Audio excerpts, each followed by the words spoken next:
Welcome back, February 24th, 2020, on election night 2016. MSNBC's Rachel Maddow said, summoning all her moral and virtue signaling credibility that she could, quote, "You're awake, by the way. You're not having a terrible, terrible dream. Also, you're not dead, and you haven't gone to hell. This is your life now." Close quote. Never Trump conservative blogger and writer Andrew Sullivan said, quote, "America has now jumped off a constitutional cliff. This is now Trump's America. He controls everything from here on forward. He has won this campaign in such a decisive fashion that he owes no one anything. He has destroyed the GOP, and he remade it in his image. He has humiliated the elites and the elite media. He has embarrassed every pollster and naysayer. He has avenged Obama. And in the coming weeks, Trump will not likely be content to bask in vindication." Close quote. What might they say, I wonder? What would all the others say, I wonder, if the leading Democratic candidate for the presidency were to win this November? If Bernie Sanders were elected president? He won't be. He's likely to be the nominee, and more likely after his double-digit victory in Nevada this past Saturday and his 3-point margin of difference with Joe Biden in Joe Biden's quote-unquote firewall state in South Carolina. But I was watching the Bernie juggernaut over the weekend and thought of Rachel in Andrew's quotes. Can you imagine, as any Bill Clinton supporter in the 1990s might have thought, that the Democratic Party they voted for was poised to nominate a socialist? What kind of dream, terrible, terrible dream they would think they were having? You must give credit to Bernie, where he has earned it, sincerity. He even took the bait from Anderson Cooper on 60 Minutes last night. Took the bait and swallowed it hook, line, and sinker. Asked about his positive statements about Cuba, Bernie went to the Mussolini defense, the so discredited defense of fascism that I was actually shocked Bernie said it. You know the line, say what you want about Benito Mussolini, at least he made the trains run on time. Bernie, asked about his previous positive statements about Castro, said, quote, "We're very opposed to the authoritarian nature of Cuba, but you know, it's unfair to simply say everything is bad, you know? When Fidel Castro came into office, you know what he did? He had a massive literacy program. Is that a bad thing, even though Fidel Castro did it?" Close quote. Sorry. At least Castro got the kids to read. By the way, I love that construction, when he came into office. Not when Castro led a violent, bloody revolution, when he just came into office. Well, when Bernie says he's very opposed to the authoritarian nature of Cuba, why is there nothing on his long record showing any opposition? And literacy, sure. When you can punish with prison time those who break truancy laws or try to homeschool, you can get high school attendance and literacy rates pretty high. The literacy, by the way, is also propaganda and communism. But something a little odd here. This is the same weekend Bernie, for the umpteenth time, called Israel a racist country. This time he added the word bigoted as well. Funny thing, I checked. Israel, which has full educational, voting, and other civil rights for its minorities, including all the Palestinians, has an over 97% literacy rate. And they don't imprison you for not going to state schools. Indeed, you can go to religious schools, homeschool, the whole gamut in Israel.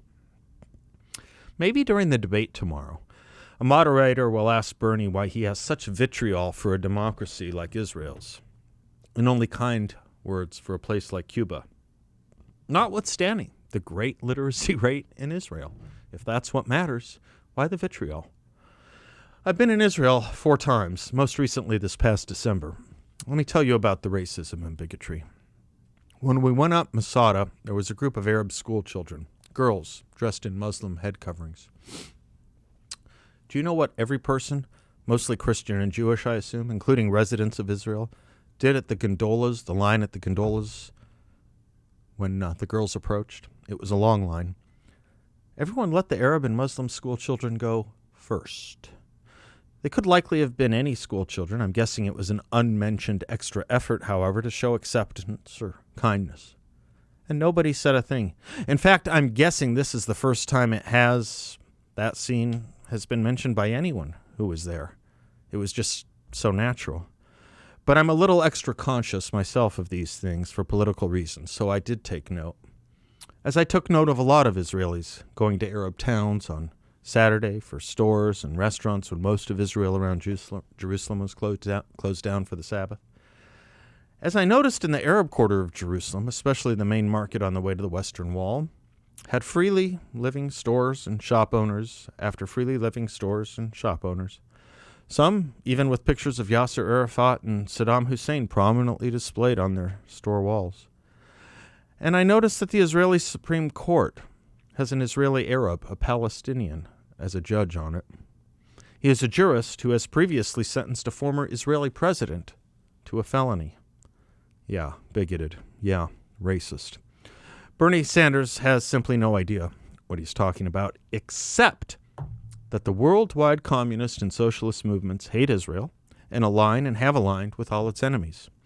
Notice, for example, how the PLO and all its splinter organizations are socialists and communist Marxists.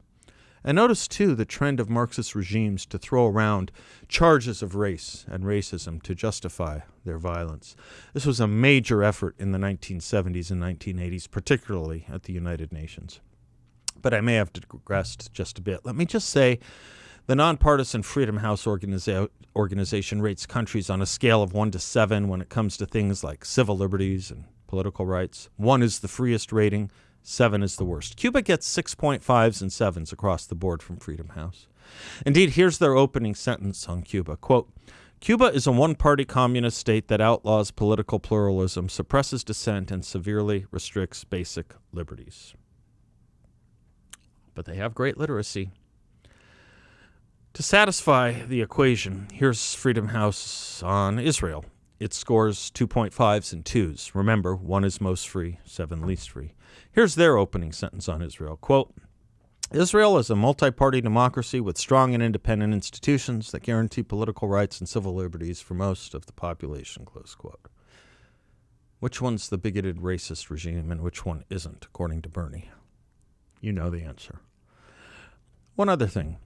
12% of the Israeli parliament is constituted of Palestinian Arabs, by those members having been voted into office there. To satisfy that equation, of the 55 members of the Congressional Black Caucus here in America, which includes House and Senate members, 10% of our national legislative branch is African American. 12% minority in Israel, 10% here. Just saying. So what would a Bernie Sanders presidency mean? Would Rachel Maddow ever say it's a terrible, terrible dream, a living hell, if he were elected? We will never know. But we know what people who fled the countries Bernie Sanders supports say about their home countries. They call them terrible, terrible nightmares. That's what they say.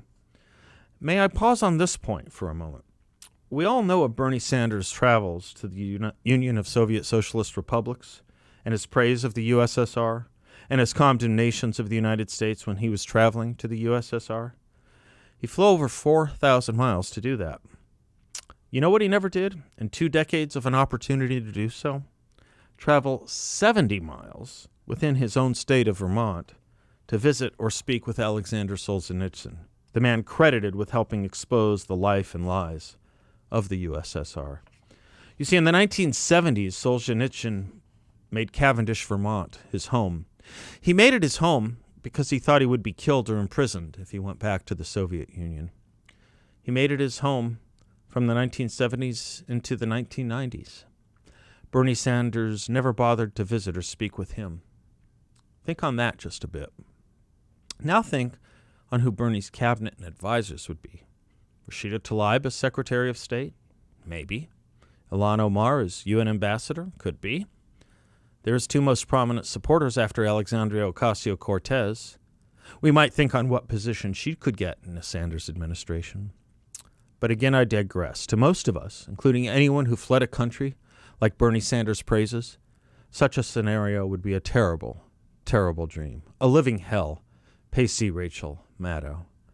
And frankly, It's a little late in the game for me to accept the crocodile tears of Democratic Party leaders and leftists who think Sanders must be stopped lest Republicans win again in 2020. This is what they get for playing footsie with Sanders' affiliates all these years and the policies he articulates. It's just that he's honest and exposes the base of the party that is now a party praising of the Castros, defending of them actually, a party of wealth confiscation, a party of healthcare confiscation, a party rife with double standards about human rights, a party that endorses anti-Semitism. We've seen it before, just never here, so close to prominence and the White House. But people who go in for that sort of thing, well, I think they'll be getting a pretty good rebuke in about 9 months. They, after all, themselves are a reproach. I'm Seth Leibson. Lines are open. It's 602-508-0960 to call in. We'll be right back. Hey folks, thanks for watching my monologue. I'd like to encourage you to visit Guns Etc. They're strong supporters of our president and the principles our country was founded upon. Guns Etc. is 10,200 square feet and is a firearm lover's paradise. And for all your online firearms needs, just click on gunsetcetera.com. And if you like my monologues, please subscribe to our channel, 960 The Patriot.